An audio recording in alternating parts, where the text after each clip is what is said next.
Our protagonist is lying on the ground, thinking that he didn't see any of Huabin's moves.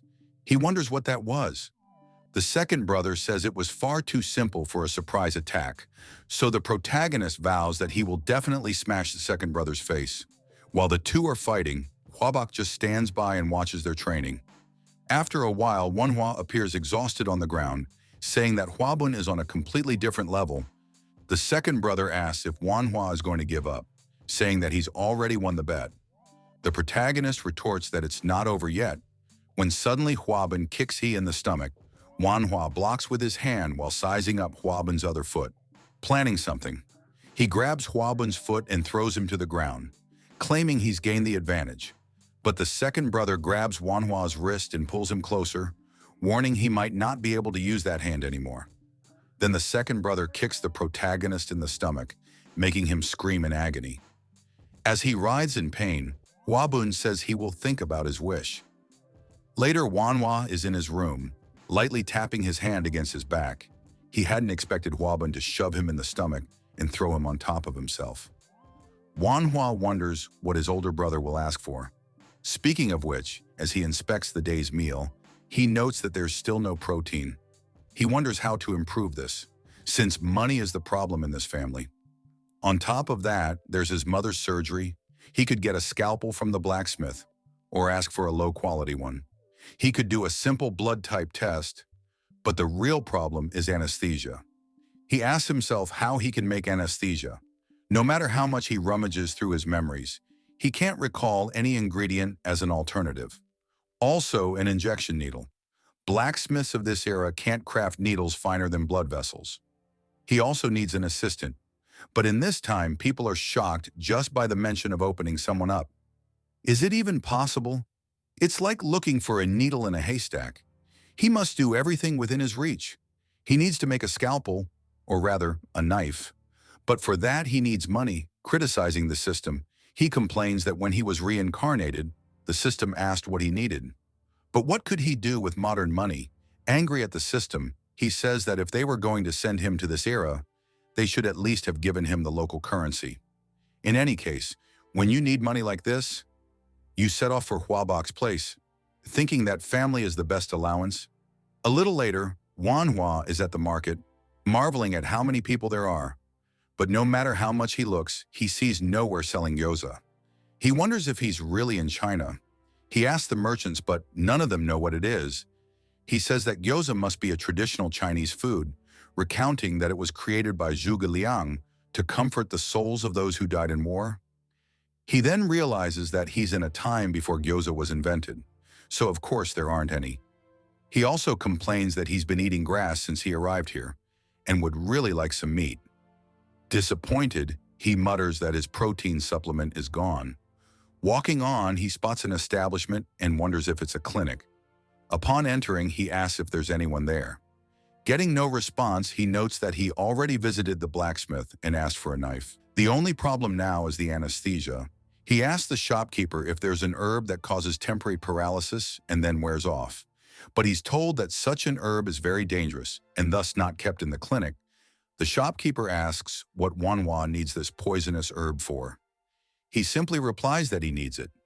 An old man in the back asks how much the protagonist is willing to pay. Wanhua thinks that to determine side effects and lethal dose, he'd need various medicinal herbs and many experiments. So he plans to buy the cheapest for now and later, gather the right herb himself in the mountains. He tells the old man he doesn't need much. If he can get several of these poisonous herbs, he'll pay 3 coins. The old man says that's too expensive. Wanhua counters that he'll do it for 2.5 coins. And if it's more, he'll go to the mountains himself. Convinced, though grumbling, the old man agrees, saying he'll climb the mountains and bring the herbs the day after tomorrow. Wanhua says that's fine. As he walks away, he thinks he could get high-proof liquor from the brothels to use as disinfectant. He'll have to go at night. All that's left is to catch rats for the anesthesia experiment. Walking through the merchants' area, he notes that here lies the poor village, where the lowest class lives, unable to work even as slaves or make a living in odd jobs. Looking at the people there, he sees they often eat rats, frogs, and snakes. Complaining about the stench, he thinks that here, one or two people die of starvation every day. It's not much different from the band of beggars upriver, but the environment is worse than he expected. Suddenly he notices a gathering. He politely asks to pass through so he can see what's happening. In the center, a man lies in great pain. A little boy explains that he fell from a tree while picking apricots, possibly breaking his leg. Manhwa says he's a traveling doctor and asks if he can examine the fallen man. Placing his hand on the injury and feeling around, he says the bone is broken, though there's no way to tell how. He thinks that if the bone is broken, the ligament and muscles around it must also be torn. He'll need to stitch that area.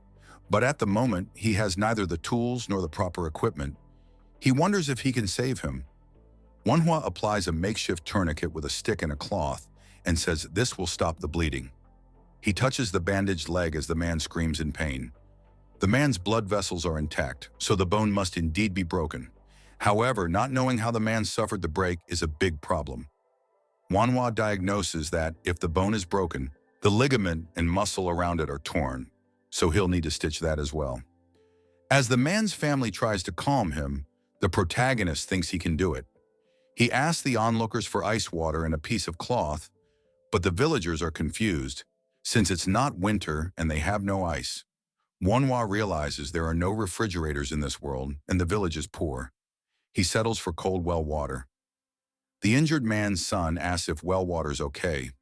Manhwa says yes, and also asks for a tree branch to serve as a splint. The boy dashes off to fetch these.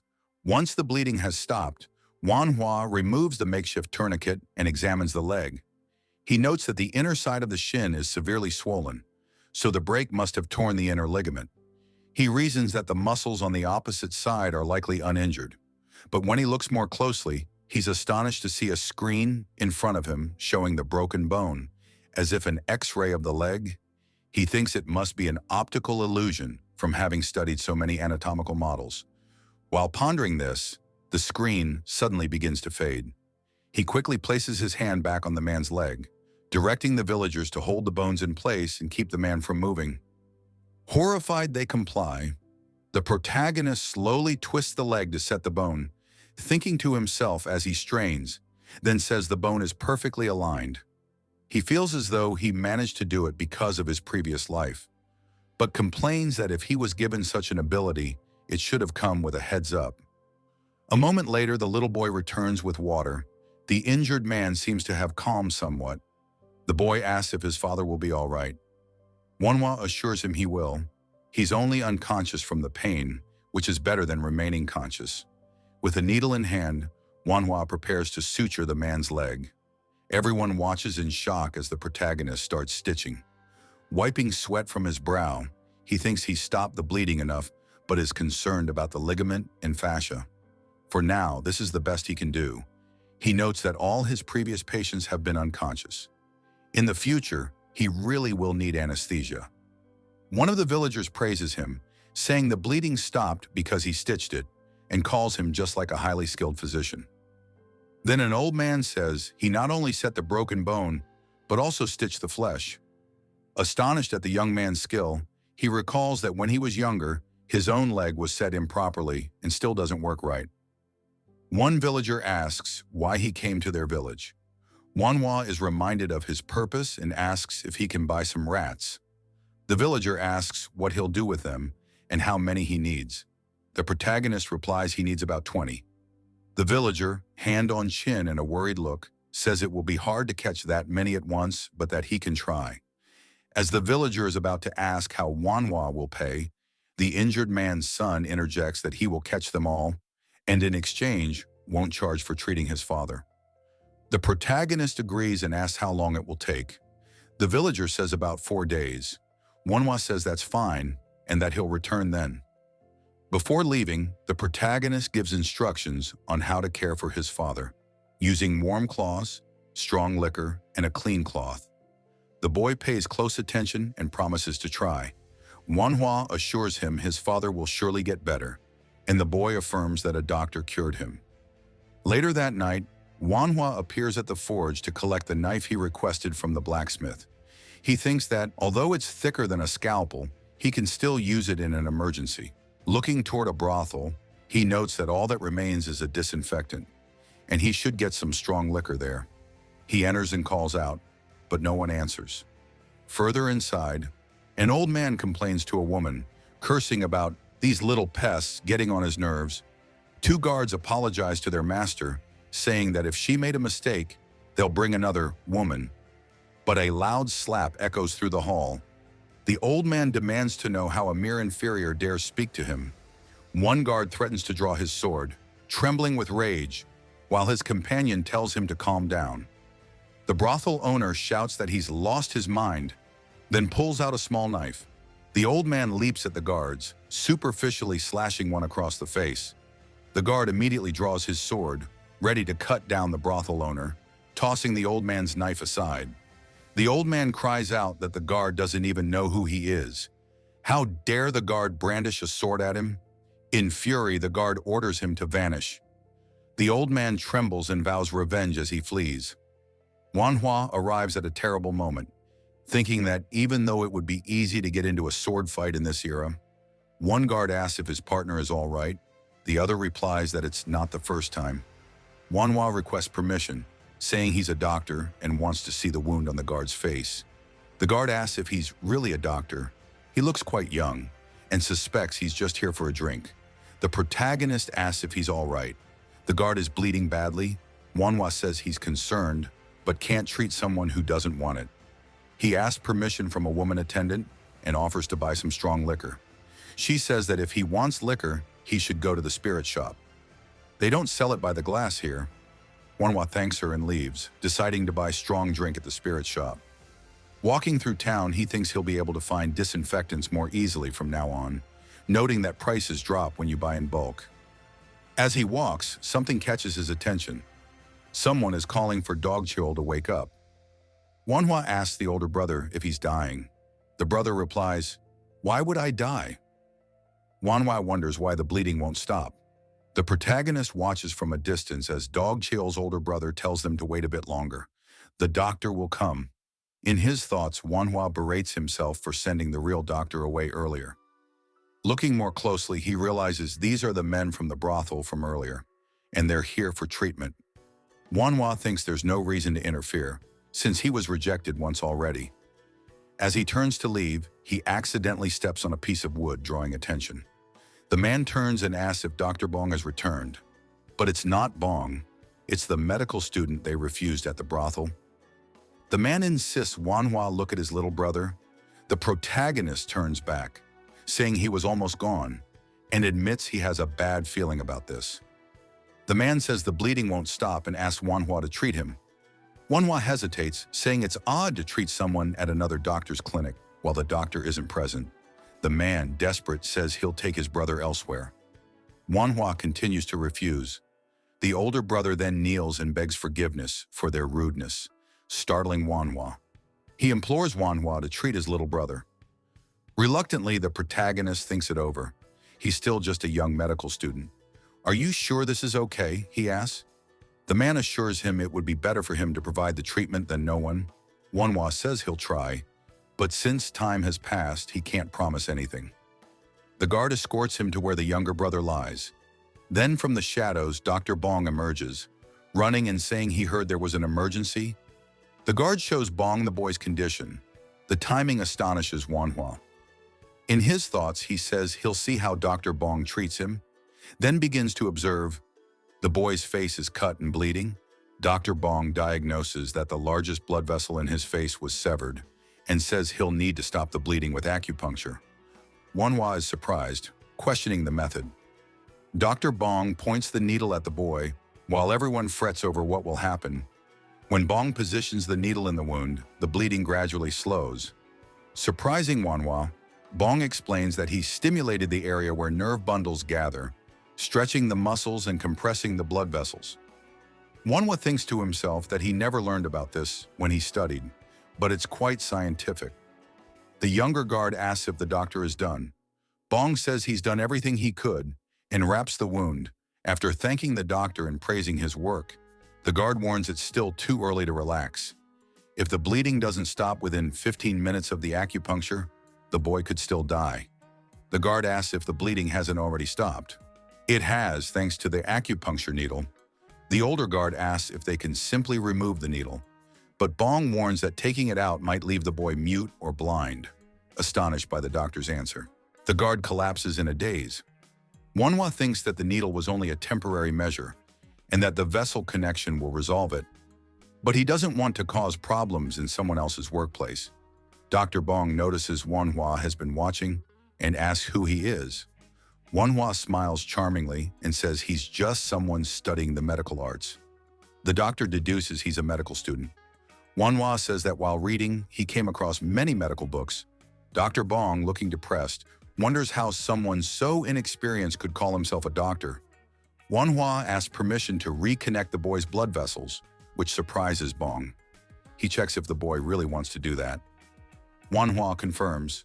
Bong says that the young man identified the severed vessels just by looking at the wound and now wants to reconnect them. He tells them there's no hope anyway, but he'll let the boy try. Rolling up their sleeves, he asks Bong to press the right side of the boy's face firmly while he partially loosens the bandage. In his thoughts, Manhwa notes that although he needs a finer needle for the vessels, he has no choice. Bong watches in astonishment. The boy isn't anesthetized, but he must hurry. In a rapid move, Bong places the needle precisely at the boy's neck, and the boy screams in immense pain. Then gradually relaxes. Manhwa asks if Bong just relaxed him with the needle. Bong replies, "You're a medical student but don't know the basics of acupuncture." Manhwa becomes tempted to study acupuncture and tells Bong to continue pressing the vessels while he reconnects them. After some time, Manhwa tells Bong he can stop pressing and remove the needles, since he's about to finish. Bong, amazed by the youngster's technique, wonders if practices like this have always existed. The more he watches, the more shocked he becomes. The protagonist tells the older brother to feed the little one only porridge for now, and to clean the wound with wine morning and night so the thread can be removed in 15 days. The two brothers thank Manhwa, and he advises them not to get hurt again. Bong thought the boy would die or be disabled, but thanks to Manhwa, that didn't happen. Manhwa asks if he can learn acupuncture from him. The old man says he'll only teach if Manhwa teaches him how to reconnect vessels and stitch flesh in return. Manhwa laughs and agrees. The next day, Manhwa's two brothers discuss the medicinal tea he gave their mother. After drinking it, she improved remarkably. Hwabin tells Hwabok to focus on his studies, and he says he will. He also mentions that Manhwa is falling behind in his studies, and even asks them for money and left. So should they reprimand him? That night, the older brother tells Hwabun to teach Manhwa the art of the sword. Hwabun is reluctant, saying it's serious business, until Manhwa returns. Hwabun greets him, noting that he's actually late. Immediately, Hwabun spots a bloodstain on Manhwa's clothes that he hadn't noticed. "What's that?" he asks. Manhwa explains it's not his blood. He treated someone with a facial cut. Hwabok glares, asking if Manhwa is playing doctor and trying to gain a reputation to become a court physician. Manhwa remains silent. The older brother comments that mixing decoctions and not being a doctor isn't something to worry about. Manhwa is a bit annoyed by that. But Hwabun supports him, saying that since their mother is getting better, they'll believe him. He also reminds Hwabok's request for sword lessons for Manhwa. Manhwa is a bit confused but agrees. At dusk, he tells his brothers he must learn some martial arts since he's going out without a sword. He agrees. As they walk out, Hwabin tells Manhwa to put on armor. Manhwa complains it's too bulky and will slow him down, saying it's unfair if only one of them wears it. Hwabin challenges him. "Let's see if you can land a hit. If you do, I'll wear it too." Manhwa agrees and warns Hwabun not to regret it when he gets punched. The second brother tosses a wooden sword to Manhwa and waits for him to attack first. Manhwa says he learned some kendo in his previous life and says it's better than nothing. He grips the wooden sword tightly and charges at Hwabun with all his might.